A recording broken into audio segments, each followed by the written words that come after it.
खाक भी जिस जमी की पारस है, शहर मशहूर वो बनारस है।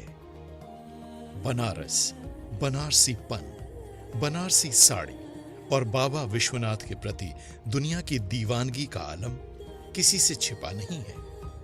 यहाँ की बनारसी साड़ियों और जरी सिल्क के वस्त्रों की हुनरकारी ने हर खास आम को अपना मुरीद बनाया है। बाल से भी महीन जरी के धागों की परंपरा मुगल कालीन है। तब में और अब में काफी कुछ बदला।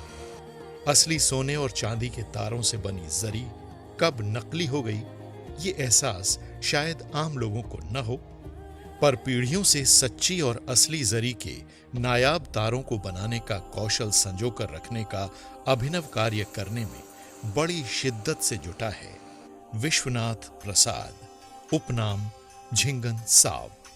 आइए हम दिखाते हैं आपको कि आखिर कैसे सैकड़ों बरस पुरानी परंपरागत तकनीक के बूते ये हुनरकारी आज भी उन बनारसी साड़ियों में शुद्धता का रंग घोल रही है। मुगल कालीन जरियों की शुरुआत सोने के तारों से हुई। वक्त बदला, सोने की जगह चांदी ने ली और अब तांबे के साथ सिंथेटिक जरियों के धागों से बनी साड़ियां प्रचलन में हैं। वक्त, बाजार और हालात से जूझते हुए सोने और चांदी के तारों से बनी असली जरी के निर्माण में लगी दुनिया की इकलौती इकाई के रूप में जानी जाती है विश्वनाथ प्रसाद, उपनाम झिंगन सावो। जिस जरी की बदौलत साड़ियों पर बेहद कलात्मक नमूने उकेरे जाते हैं, उसकी निर्माण प्रक्रिया बेहद रोचक है। अगर आपने ध्यान से यह फिल्म देख ली तो विश्वास मानिए, असली और नकली का भेद आप बखूबी समझ जाएंगे। बनारसी ब्रोकेड या किम ख्वाब की खूबसूरती के पीछे सिर्फ जरी ही है। जरी के दो घटक हैं, पहला धागा और दूसरा धातु यानी सोना, चांदी और तांबा। ठेठ अंदाज में सोने से बनी जरी को सोना और चांदी से बनी जरी को रूपा कहा जाता है। जरा इस मिट्टी की तासीर देखिए, जिसकी बनी घरिया से ये शुद्ध चांदी की बटिया पिघलाई जा रही है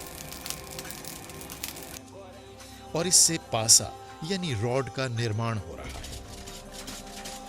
और अब इसी पासे की पिटाई के बाद रोलिंग मशीन की मदद से 8 गेज का तार ड्रॉ करने के पश्चात इसे 16 गेज में परिवर्तित कर दिया गया।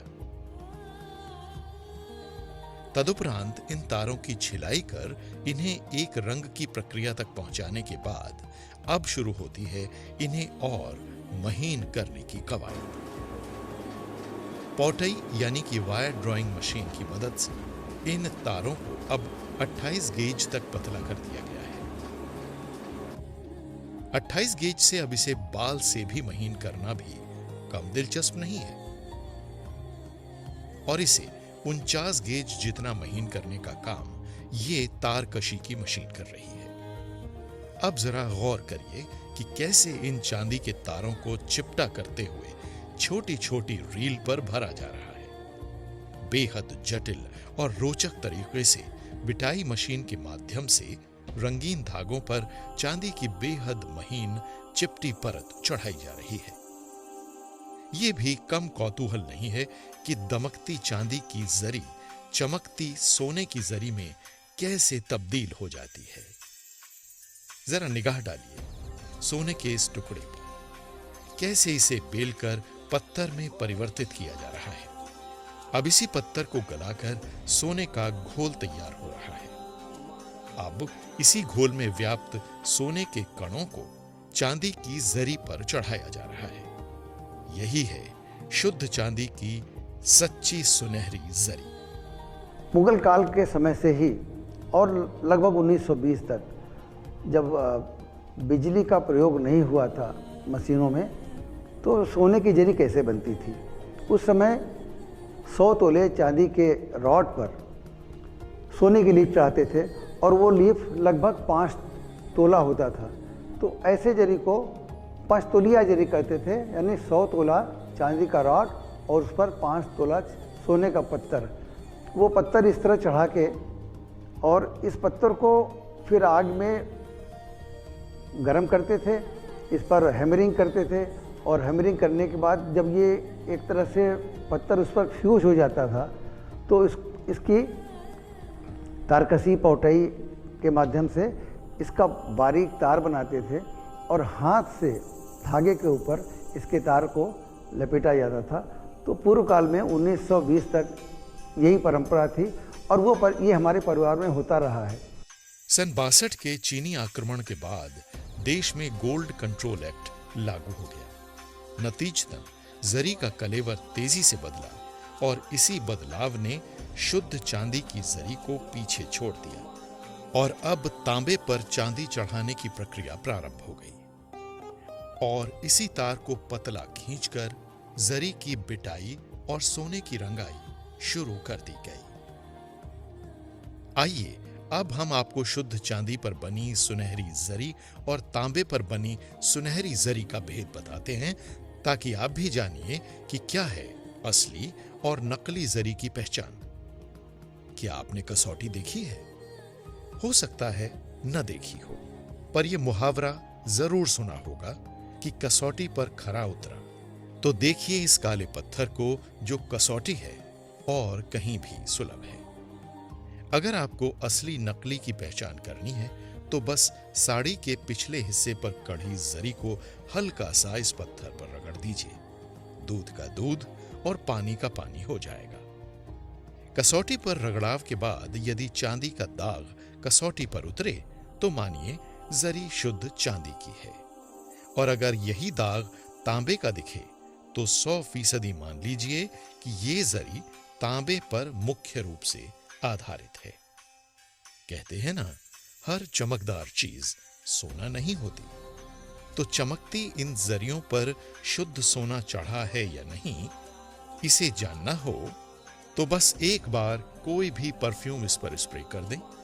अगर जरी सुनहरी ही रह गई तो मान लीजिए कि इस पर परत सोने की है, और यदि जरी सफेद पड़ गई तो शर्तिया ये सोना नहीं बल्कि कुछ अन्य रासायनिक लेप है। आपकी मनभावन और चित्ताकर्षक साड़ियों में कैसे ये जरियां इस्तेमाल हो रही हैं, इनकी बानगी भी जरा देखिए। किस प्रकार छोटे छोटे शटल पर इन्हें भरकर साड़ियों की बुनाई की जा रही है। इस असली और सच्ची जरी के जन्मदाता स्वर्गीय विश्वनाथ प्रसाद उपनाम झिंगन साव का आधुनिक जरी उद्योग सदैव ऋणी रहेगा कि बनारस का ये कलाबद्दू उद्योग आज जिंदा है तो सिर्फ उनकी बदौलत। ये फिल्म उस महामानव के प्रति एक श्रद्धा के फूल सरीखी है, क्योंकि हमेशा से उनका ये मानना था कि इस उद्योग की बारीकी और कलाकारी जन जन तक पहुंचे और काशी का जरी उद्योग समृद्ध हो तथा हर खरीदार अपनी खरीदी साड़ी की गुणवत्ता खुद परख सके। सच मानिए, एक बनारसी साड़ी खरीदने पर आप 100 परिवारों को पालते हैं, क्योंकि इस उद्योग में बेहद गरीब बुनकर अपनी हुनरकारी को अंजाम देते हैं। आज जरूरत इस बात की है कि इस लुप्त हो चली विधा के प्रति सरकारी दिलचस्पी बढ़े, ताकि इस बेहद जटिल और नायाब नमूनों को संरक्षित किया जा सके।